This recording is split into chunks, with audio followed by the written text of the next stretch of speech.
How you doing, folks? My name is Jesse. Vlog entry number 56, January 15th. What have I been working on? Well, the gigs have kind of dried up for the winter months. I've got one in April, one in May, maybe one in the summer, and one in September.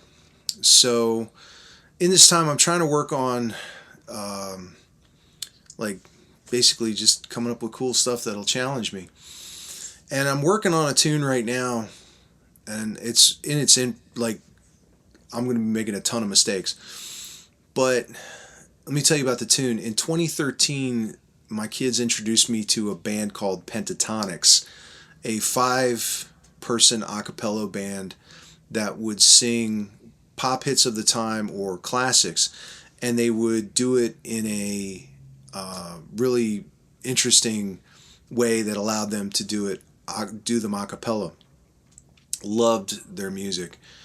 And on volume 3, there's a song called Run to You, which is just simply gorgeous. And so I've been working on an arrangement of it, let's see.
It's about the best I can do right now, but I'm working on it.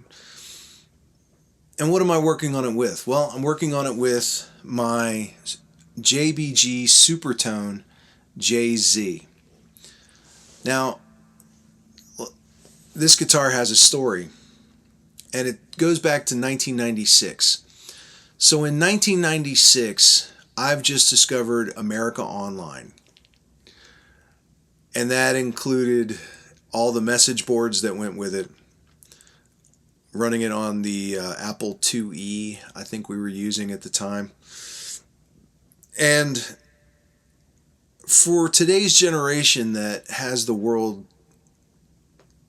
figuratively at its fingertips, for Gen Xers, this was exciting because you could actually interact with people around the world.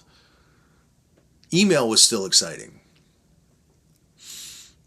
I mean, I got yelled at online by Phil Lesh because I was spamming the Grateful Dead message board. And by spamming it, I found all the different threads and I started posting something in it because I was teaching research seminar and I had a kid that wanted to research deadheads. So he was like, "You're, what is it, spamming?" And Phil Lesh was ancient back then, but he was the moderator. And I was just like, all right, getting yelled at by a boomer. There's a surprise. And I met some cool people, one of whom was Joe Bochar. Now, Joe Bochar was a guitar player / composer / builder / recording engineer in Rhode Island. And he and I were both regular visitors of the Mike Varney Shrapnel message board on AOL. And Mike sent out an all call for new talent, and Joe sent him a package, including a CD that he wrote, recorded, and produced at home that he called Anvil Head. And on it was a song called Psychotic Circus, which sounded exactly like it was a psychotic circus. And I don't know how Joe and I got to talking to each other, but we did. And Joe was an extremely friendly guy. You know, we talked about Joe's music. Joe's like, I'll send you a CD. And I was like, yeah, sure. And the thought, and I'm listening to it, and the thought that this guy could produce this in his house, could do this all by himself, just stunned me. Because Joe, being a good Northeasterner, firmly believed that no one was going to care about your dreams as much as you did. And so if you care about your dreams, you're going to have to do everything you can to make it happen. And that's what he did. And what's more, not only was he really cool to talk to, but he was also solicitous of what I did, which at the time wasn't much of anything. I had, in fact, I think the year before, just gotten a Rockman soloist and a Fostex 4-track. And I was just trying to write songs and record them on a 4-track. I think I had a bass. I had a really bad Height Deluxe bass that was not intonated at all. And he goes, well, let me hear your stuff. I'm like, okay. So I sent him some stuff, and he called me up, and he was just like, well, dude, here's the deal.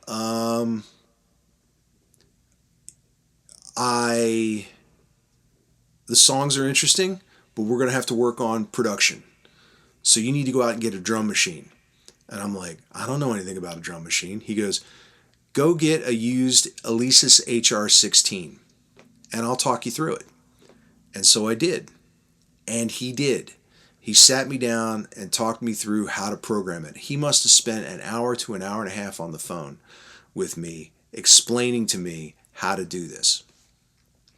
And then he's like, now you need a mixing board. And I was like, okay. He goes, get a Mackie 1202 VLZ. I'm looking at it right now. He goes, that'll do everything you need. Now you're going to need some outboard gear. You're going to need a compressor.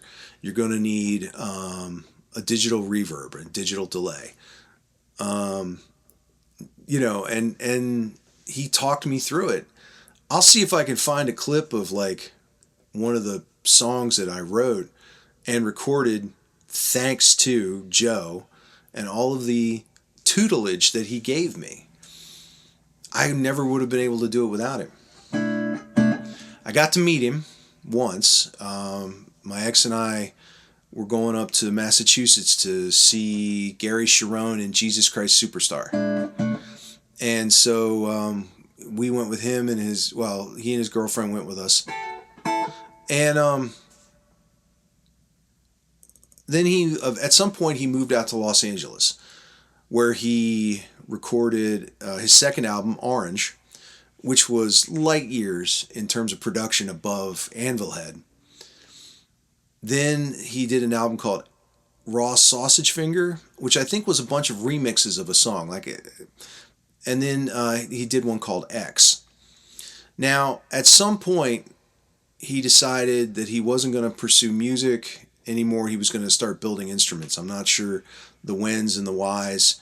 Well, the when is 2007. He started doing that. At some point, he also moved to Wisconsin, and he was working out of there. He was married, had a kid, and had a workshop and was building guitars. And his philosophy was, I'm going to build guitars with the same body shape, but I'm going to vary everything else up.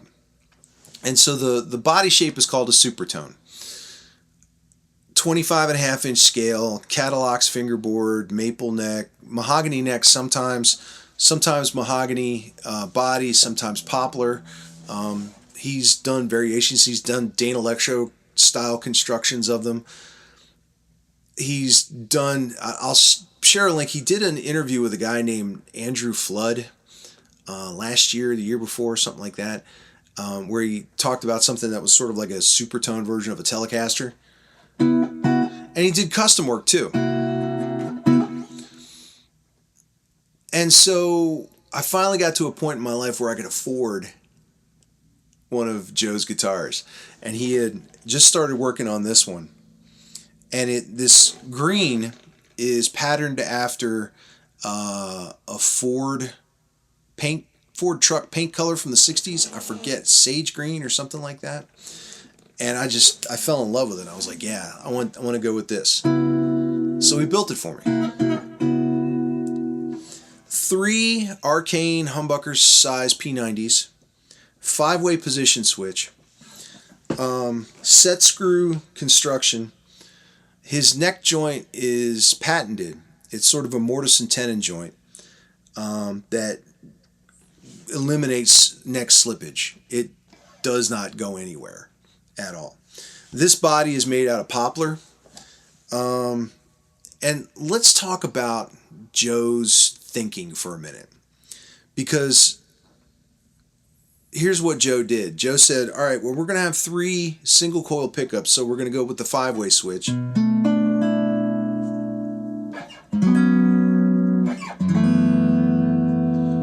Neck.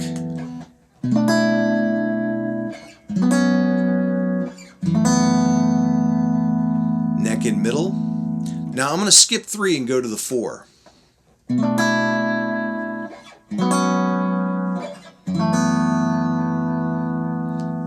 Middle and bridge. And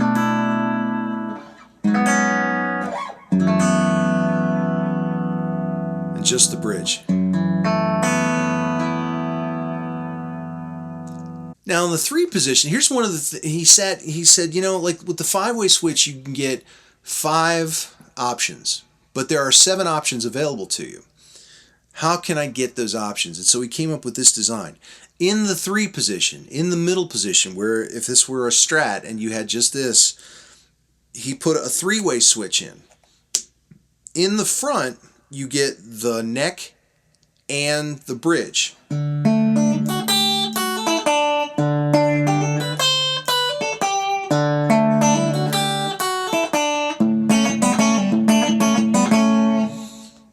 Very telly. Put this in the middle and you get just the middle pickup.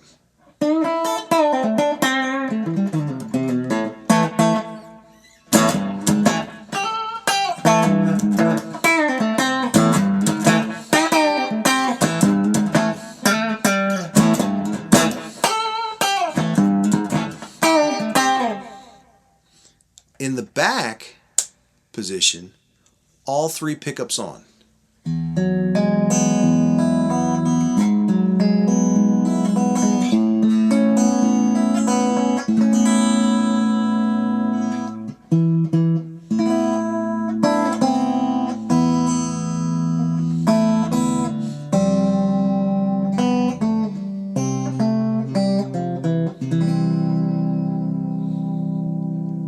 This is the guitar that made me love all three pickups on at once.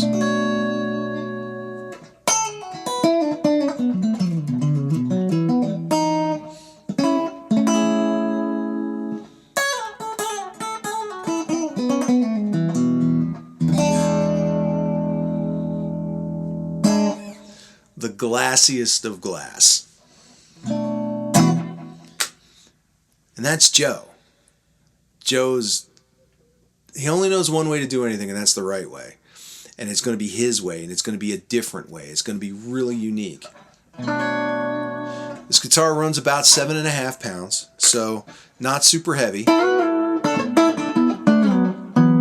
even though it's poplar.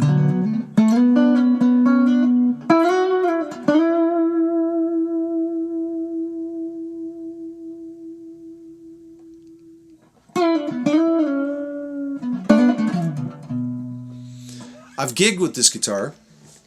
I've got 2 nicks in it. One right here and one right here. So, oh, and one right there too. Well, Whoops. Oh well. They're meant to be played, right? This is the kind of guitar I reach for when I just want something super clean. Bigsby is perfect, right where you want it to be.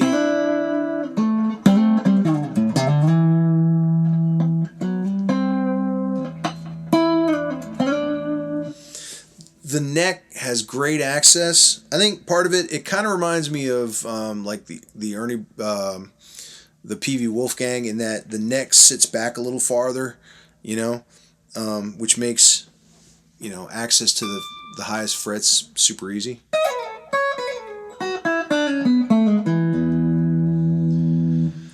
Joe just needs somebody better than me playing his guitars, you know.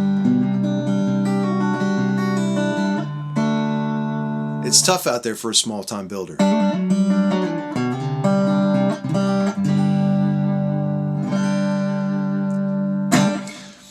Now, there are a couple different versions of the Supertone.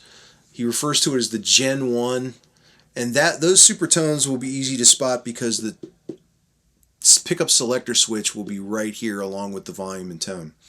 His Gen 2s, the pickup selector switch got moved up to here. I don't know if he's up to Gen 3 or not.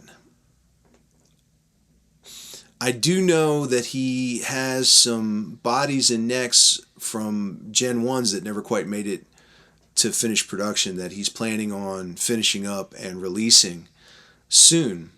So if I get some updates about them, I'll be sure to pass them along, because you can't go wrong with Joe's guitars. I wouldn't own 3 of his guitars if that wasn't the case.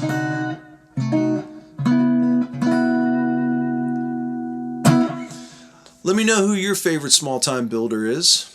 My name's Jesse. I'll talk to you later.